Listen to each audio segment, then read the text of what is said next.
आज आप लोगों को क्लास 10 थे सोशल साइंस का ऑब्जेक्टिव कराएंगे, जो खुद हम मॉडल सेट तैयार किए हैं, जो 50 ऑब्जेक्टिव का मॉडल सेट है। ठीक है, तो इसका पीडीएफ में मिलेगा। जैसे कि आप लोग सब जानते हैं कि हर क्लास का पीडीएफ आपको मिलता है, इसका भी पीडीएफ आपको मिलेगा, जिसका लिंक वीडियो के डिस्क्रिप्शन में रहेगा।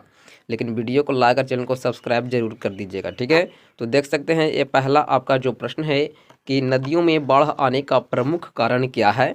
ठीक है, सही प्रश्न आपका एनसीईआरटी पैटर्न से लिया गया है। तो नदियों में बाढ़ आने का जो प्रमुख कारण है वो जल की अधिकता है। ठीक है, अगर जल पूरा अधिक आएगा तो क्या हो जाएगा, नदी में उफान आ जाएगा और बाढ़ आ जाएगा। ठीक है, तो राइट आंसर क्या हो जाएगा, जल की अधिकता।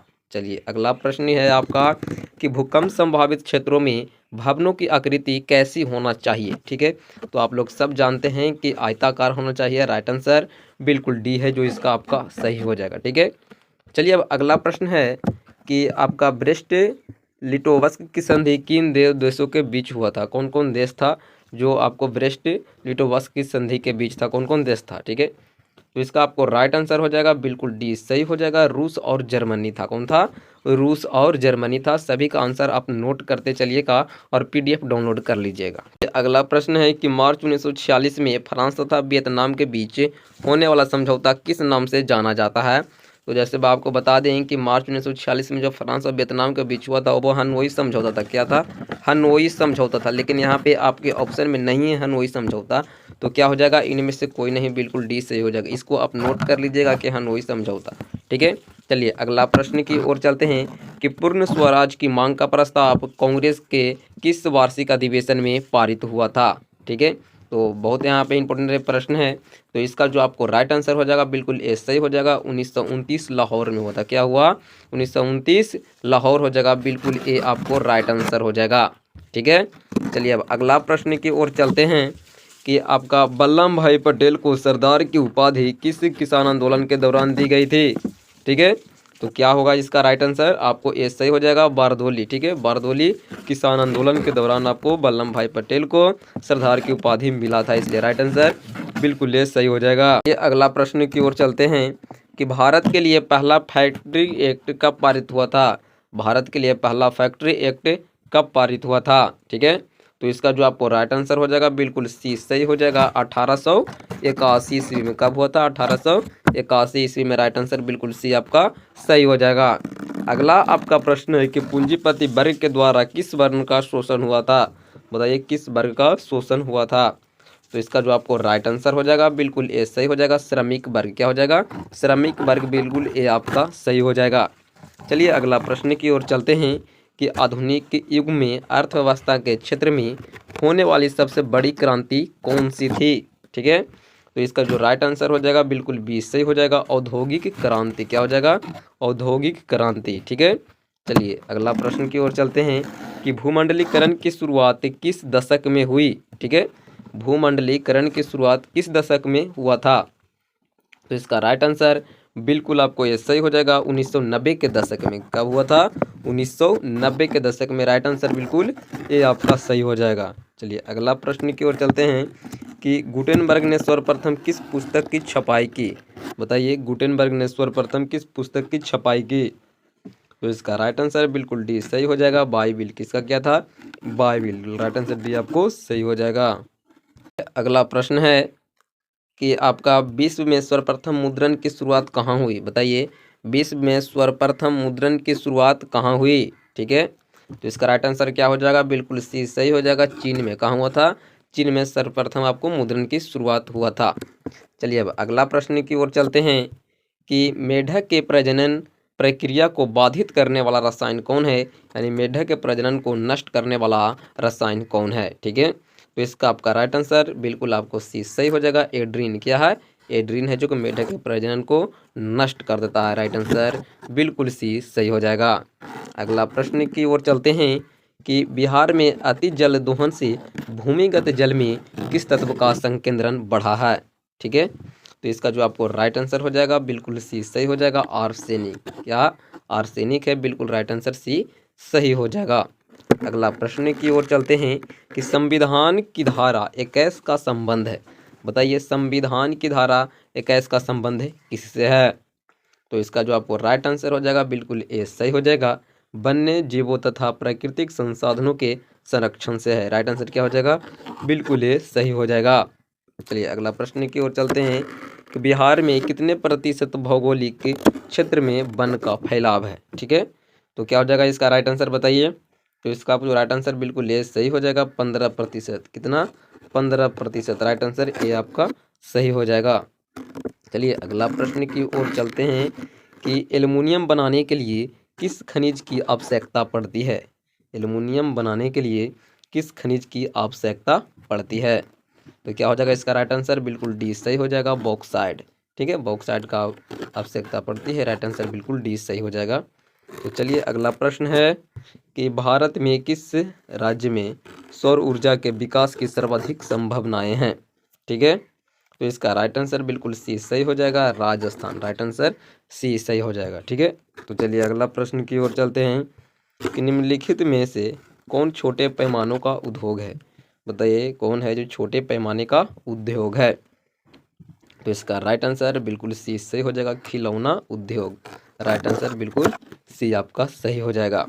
चलिए अगला प्रश्न है कि देश में कितने विशेष आर्थिक क्षेत्र विकसित है? ठीक है, देश में कितने विशेष आर्थिक क्षेत्र विकसित है? तो इसका जो आपको राइट आंसर हो जाएगा बिल्कुल आपका ए सही हो जाएगा, 10। कितना? 10। राइट आंसर बिल्कुल ए सही हो जाएगा। तो अभी तक वीडियो को लाइक नहीं किए हैं तो प्लीज़ लाइक कर दीजिएगा। ठीक है, साथ ही चैनल को भी सब्सक्राइब जरूर कर लीजिएगा। तो आपका 21 नंबर प्रश्न है कि बिहार की सीमा में रेल मार्ग की कुल लंबाई कितनी है? ठीक है, तो इसका आपको राइट आंसर बिल्कुल ए सही हो जाएगा, 6283 किलोमीटर। राइट आंसर क्या हो जाएगा? बिल्कुल ए सही हो जाएगा। चलिए अगला प्रश्न है कि तल चिन्ह की सहायता से किसी स्थान विशेष की मापी गई ऊंचाई को क्या कहा जाता है? ठीक है, तो इसको कहते हैं क्या? बिल्कुल ये सही हो जाएगा, स्थानिक ऊंचाई। राइट आंसर बिल्कुल ये आपका सही हो जाएगा। ठीक है, चलिए अगला प्रश्न की ओर चलते हैं कि बिहार में संपूर्ण क्रांति का नेतृत्व निम्नलिखित में किसने किया? ठीक है, बिहार में संपूर्ण क्रांति का नेतृत्व किसने किया था? तो इसका राइट आंसर क्या हो जाएगा? जयप्रकाश नारायण ने। राइट आंसर बिल्कुल डी सही हो जाएगा। बिहार में संपूर्ण क्रांति का नेतृत्व जयप्रकाश नारायण ने किए थे। चलिए अगला प्रश्न की ओर चलते हैं। नर्मदा घाटी परियोजना किन राज्यों से संबंधित है? ठीक है, नर्मदा घाटी परियोजना किन राज्यों से संबंधित है? तो इसको राइट आंसर बिल्कुल डी सही हो जाएगा, गुजरात, महाराष्ट्र और मध्य प्रदेश। इसका आपको ट्रिक बताते हैं को, गुमम क्या है? गुमम, यानी गु से गुजरात हो गया, म से मध्य प्रदेश हो गया और म से महाराष्ट्र हो गया। ठीक है, इस तरह से याद रख सकते हैं। चलिए अगला प्रश्न है कि निम्नलिखित में से किसे लोकतंत्र का प्राण कहा जाता है? ठीक है, बहुत वीवीआई प्रश्न है कि निम्नलिखित में से किसे लोकतंत्र का प्राण कहा जाता है?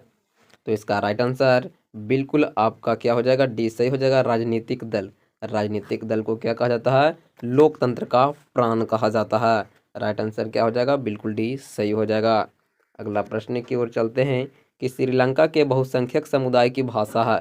बताइए श्रीलंका के बहुसंख्यक समुदाय की भाषा क्या है? तो इसका राइट आंसर क्या हो जाएगा? बिल्कुल सी सही हो जाएगा, सिंहली है। क्या है? सिंहली है। राइट आंसर सी हो जाएगा। अगला प्रश्न की ओर चलते हैं कि एक अर्थव्यवस्था के, ठीक है, देखिए ध्यान से, एक अर्थव्यवस्था के किस क्षेत्र को सेवा क्षेत्र कहा जाता है? ठीक है, तो आपको बता दें जो आपका तृतीय क्षेत्र है, तृतीय क्षेत्र को सेवा क्षेत्र कहा जाता है। राइट आंसर बिल्कुल सी सही हो जाएगा। ठीक है, चलिए अगला प्रश्न है कि विश्व व्यापार संगठन की स्थापना कब हुई? ठीक है, विश्व व्यापार संगठन की स्थापना कब हुआ था? राइट आंसर आपको क्या हो जाएगा? बिल्कुल सी सही हो जाएगा, 1995 में। राइट आंसर सी हो जाएगा, 1995 में। चलिए अगला प्रश्न की ओर चलते हैं कि सबसे पहली भूमिगत रेल कब बनी? ठीक है, तो क्या हो जाएगा इसका राइट आंसर? ये सही हो जाएगा, 1863 ईस्वी में। चलिए अगला प्रश्न की ओर चलते हैं कि गिरमिटिया किसे कहा जाता है? ध्यान से देखिए, गिरमिटिया किसे कहा जाता है? तो इसका राइट आंसर बिल्कुल ये सही हो जाएगा, अनुबंधित मजदूर को गिरमिटिया कहा जाता था। राइट आंसर ये आपका सही हो जाएगा। चलिए अगला प्रश्न है आपका कि मुद्रण तकनीक का विकास सर्वप्रथम कहाँ हुआ था? ठीक है, तो क्या हो जाएगा? बिल्कुल आपको बी सही हो जाएगा, चीन में हुआ था। चलिए अगला प्रश्न की ओर चलते हैं। चलिए अगला प्रश्न है कि अल हिलाल का संपादन किसने किया था? ठीक है, अल हिलाल का संपादन किसने किया था? तो इसका जो आपको राइट आंसर हो जाएगा, बिल्कुल आपको ये सही हो जाएगा। क्या हो जाएगा? मौलाना आज़ाद ने किया था। राइट आंसर बिल्कुल आपको ये सही हो जाएगा। ठीक है, चलिए अगला प्रश्न की ओर चलते हैं कि आपका रूसी क्रांति के समय वहाँ का शासक कौन था? ठीक है, रूसी क्रांति के समय रूस का शासक कौन था? तो इसका राइट आंसर बिल्कुल सी सही हो जाएगा, जार निकोलस द्वितीय था।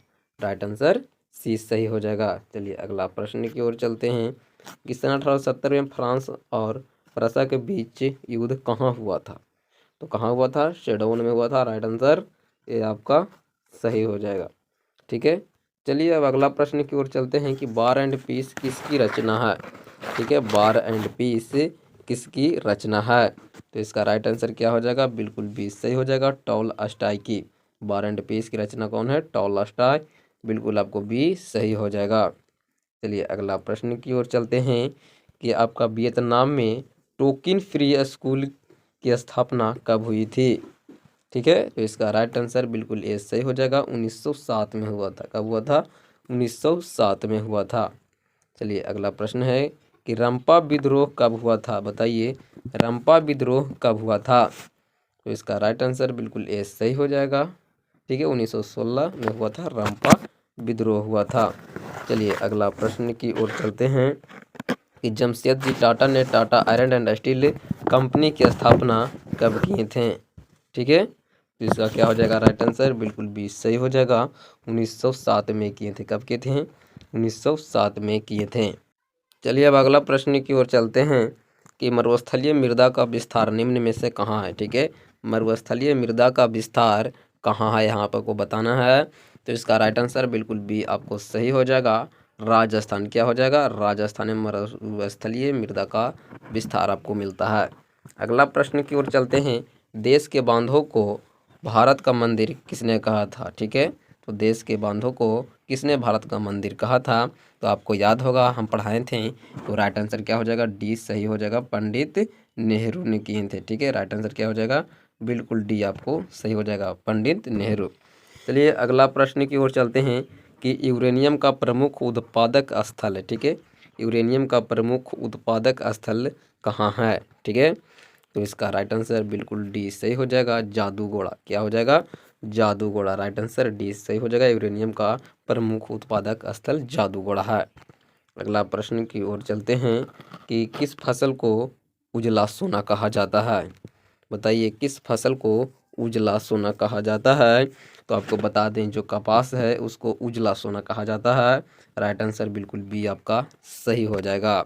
अगला प्रश्न है कि संसार के चावल उत्पादक देशों में भारत का स्थान क्या है? यहाँ पे आपको बताना है। तो इसका राइट आंसर बिल्कुल आपको बी सही हो जाएगा, दूसरा स्थान पर है भारत चावल उत्पादन के क्षेत्र में। ठीक है, चलिए अगला प्रश्न की ओर चलते हैं कि भारत के किन शहरों में मेट्रो रेल सेवा उपलब्ध है? ठीक है, भारत के किन शहरों में मेट्रो रेल सेवा उपलब्ध है? तो इसका राइट आंसर बिल्कुल ये सही हो जाएगा, कोलकाता एवं दिल्ली। राइट आंसर क्या हो जाएगा? ये आपको सही हो जाएगा। चलिए अगला प्रश्न की ओर चलते हैं कि भारत का राष्ट्रीय पक्षी कौन है? तो भारत का राष्ट्रीय पक्षी क्या है? मयूर है। राइट आंसर सी आपको सही हो जाएगा। ठीक है, संस्कृत शब्द है मयूर, यानी कि मोर। ठीक है, चलिए अगला प्रश्न की ओर चलते हैं कि भारत का स्वरूप विश्वव्यापी किस क्रांति के बाद हुआ था? ठीक है, तो इसका राइट आंसर क्या हो जाएगा? बिल्कुल आपका ए सही हो जाएगा। क्या हो जाएगा? ये औद्योगिक क्रांति के बाद हुआ था विश्वव्यापी। ठीक है, चलिए राइट आंसर ए सही हो जाएगा। अगला प्रश्न की ओर चलते हैं कि कागज का आविष्कार किस देश में हुआ है? बताइए, कागज का आविष्कार किस देश में हुआ है? तो इसका राइट आंसर बिल्कुल आपको ए सही हो जाएगा, चीन में। कहाँ हुआ है? चीन में हुआ है। राइट आंसर ये आपको सही हो जाएगा। चलिए अगला प्रश्न की ओर चलते हैं कि आपका नेपोलियन संहिता किस वर्ष लागू की गई? बताइए, नेपोलियन संहिता किस वर्ष लागू की गई? तो आपको बता दें कि 1804 ईस्वी में नेपोलियन संहिता लागू किया गया था, इसलिए राइट आंसर बिल्कुल डी आपका सही हो जाएगा। चलिए अगला प्रश्न है कि भारत में सबसे बड़ा लौह अयस्क उत्पादन कौन सा है? बताइए, भारत में सबसे बड़ा लौह उत्पादक भारत में सबसे बड़ा लौह अयस्क उत्पादन राज्य कौन सा है? ये आपका प्रश्न है। तो क्या हो जाएगा इसका राइट आंसर ए सही हो जाएगा, कर्नाटक। राइट आंसर क्या हो जाएगा ए, कर्नाटक। चलिए अगला प्रश्न की ओर चलते हैं कि कपास उत्पादन के लिए उपयुक्त मिट्टी कौन सी है। ठीक है, कपास उत्पादन के लिए उपयुक्त मिट्टी कौन सी है, तो इसका राइट आंसर बिल्कुल बी सही हो जाएगा, काली मिट्टी। ठीक है, काली मिट्टी। और एक आप बताइए कमेंट में आंसर कि काली मिट्टी का दूसरा नाम क्या है, बताइए काली मिट्टी का दूसरा नाम क्या है, इसके आप कमेंट में करिए। साथ में वीडियो को लाइक, चैनल को सब्सक्राइब कर लीजिए और PDF डाउनलोड कर लीजिए। ठीक है, चलिए मिलते हैं अगले क्लास में।